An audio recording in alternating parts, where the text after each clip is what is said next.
The wars of reunification are complete. The Federation is whole once more. All of creation is yours.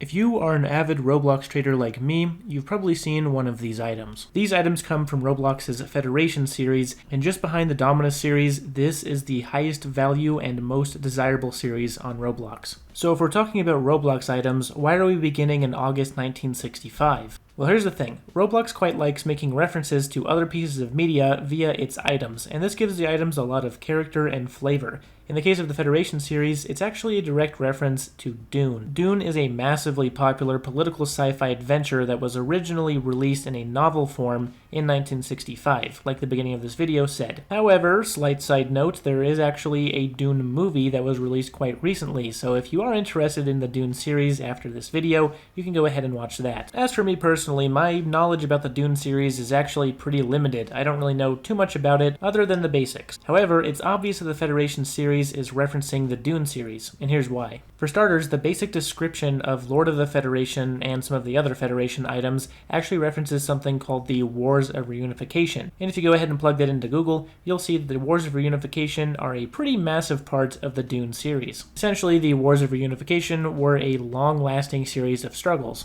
Besides that, you can also check the genre of the Federation items, which happens to be sci-fi. And if you were totally new to this and you didn't know what the Federation items were referencing, seeing this sci-fi tag might not make a whole lot of sense considering this looks more like a medieval crown of sorts. Anyway, now that we have the inspiration for the items established, let's look into the actual lore behind the Roblox version of the items. So here the items are. We have the blue Lord of the Federation, the purple Archduke of the Federation, the green Earl of the Federation, the red Duke of the Federation, the black Baron of the Federation, and the yellow Viscount of the Federation. Now, these aren't the only Federation items on Roblox, but it's where we're going to begin, because Lord of the Federation was the first one in the entire overall series of Federation items released to Roblox. The Lord of the Federation was released in March of 2012, and it originally cost 250,000 Robux. There were also only 10 of these originally available, making it one of the rarest items in the game. Fun fact, there was also a duplicate version of this item released in August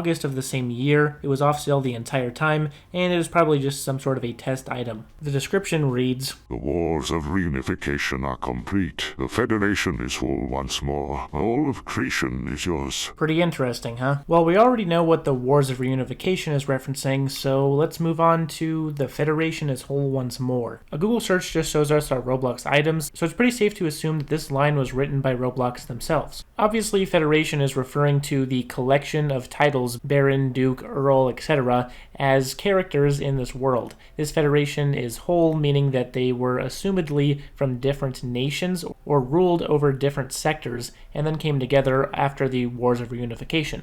A quick look into some of the more Federation-related items finds that this is probably true, considering that there is a toy and a character that is based off of the Lord of the Federation. This character is wearing a collection of different Federation-related items, including Lord of the Federation itself, the Ceremonial Guard of the Federation, and the Lord of the Federation package. Unfortunately, the descriptions of these items don't help to build the world very much at all. The package just repeats the original description, and the Ceremonial Guard simply says a generic line. The semi-related Sapphire Starstone of the Federation is not much help either, simply having more of a joke description, and I guess reinforcing that this is taking place in space. But looking just a little bit deeper reveals something super helpful. The Lord of the Federation Roblox toy, which on the Roblox Jazzwares website has a description stating, Somewhere, out in the eternal cosmos of the Roblox universe, the wars of reunification have ravaged all of creation.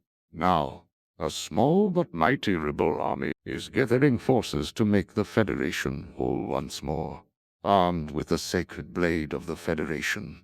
This noble commander beckons you to join him on his quest. From this, we actually gain a pretty interesting piece of information. We learn from this that the Wars of Reunification actually predate the Lord of the Federation's general story of unifying the Federation. This item is also how you gain the first blade of the Federation. We learn that the Lord of the Federation and this blade were instrumental in unifying the Federation and giving the Lord all of creation. So basically, the Lord of the Federation fought during the Wars of Reunification to bring the Federation whole again and therefore rule over all of creation. As for the other Federation items, they don't have any more specific lore that specifically states that they actually fought during the Wars of Reunification alongside the Lord. However, it can be assumed that they probably did and were then appointed to their positions after the war had concluded. However, the Earl of the Federation actually possesses a pretty interesting description. Instead of stating that the Wars of Unification are complete, it actually states that it is partially complete and that you control most of creation. This would imply that the Earl of the Federation is actually a lower ranking official than the other members of the Federation. It also potentially implies that the Earl actually died during the Wars of Reunification and did not make it through the entirety of it. Either that, or he did make it through the entirety of the wars and is just lower ranking. It could also just be that because the Wars of Reunification weren't complete, he wasn't able to control all of creation, and that after they're complete, he does get ranked up essentially, but there's no information that specifically states that, so we're going to have to just say that he's a lower ranking official than the other Federation members. So who exactly was the oppressor in this case? Who was fighting against the Federation during the Wars of Reunification? Well, the answer to that comes with the disgraced Baron of the Federation's description. It states, "The War of Reunification has seen you exiled. The Federation is whole once more, but not for you. All of creation shuns you." I would normally say that this makes the disgraced Baron simply evil from the get-go, but this description more implies a type of betrayal, so it's assumed that the disgraced Baron betrayed the rest of the Federation in the Wars of Reunification, which has caused him to be exiled. It's also assumed that the Baroness is on the same team as the disgraced Baron, as they have similar descriptions. She also might be super ugly. But that's not the only evil party here. There's also the Duke of the Fallen Federation. His description states, "The Wars of Reunification have driven you to ruin. While the Federation is whole once more, you cling to a rebellion, hoping all of creation will be yours once again someday." From this, we can definitely assume that the Duke of the Fallen Federation is evil, and not only that, he was also the main enemy during the Wars of Reunification that the Federation was fighting against. One important distinction to make here is that the Duke of the Federation is not evil, and this is not a counterpart to him. The Duke of the Fallen Federation is a separate entity entirely. This is because the Duke of the Federation's description shares the same as the Lord of the Federation's description. As for the female Federation items, all of them have the same description as the Lord of the Federation, so that doesn't really expand the universe very much at all. However, the Countess of the Federation actually has a similar description to the Earl of the Federation, which would imply that they are on the same level. However, unlike the Earl, the Countess actually has a description that states it takes place after the Wars of Reunification, which means the Countess is for sure alive and the Earl could still be dead. Speaking of the Earl, one thing that actually expands his lore a bit more is the Blade of the Federation gear, which actually states that it is the official blade used in the Wars of Reunification, which would imply that the Earl and the Lord kind of fought together during the Wars of Reunification, while the other Federation members weren't as important. There's also some joke items we haven't gone over yet, like the Lord of the Federation and the Corporate Federation items, but those are complete joke items and are not really canon to this lore. So here's a quick summary of the lore of the Federation. The Wars of Reunification were led by the Duke of the Fallen Federation, and at that point, he ruled all of creation. However, eventually a rebel group led by the Lord of the Federation, and massively helped out by the Earl of the Federation, contested this and took the Duke of the Fallen Federation down.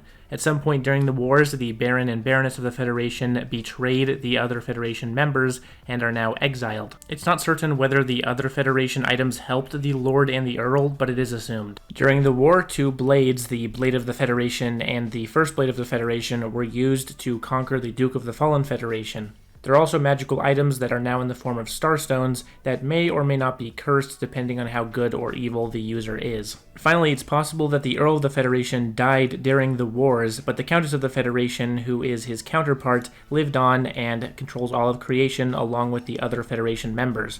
The Duke of the Fallen Federation also aspires to eventually reclaim all of creation.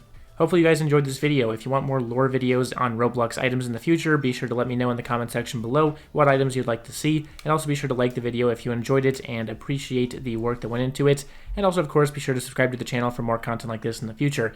Thanks for watching guys, see you next time, peace. Long live the Federation.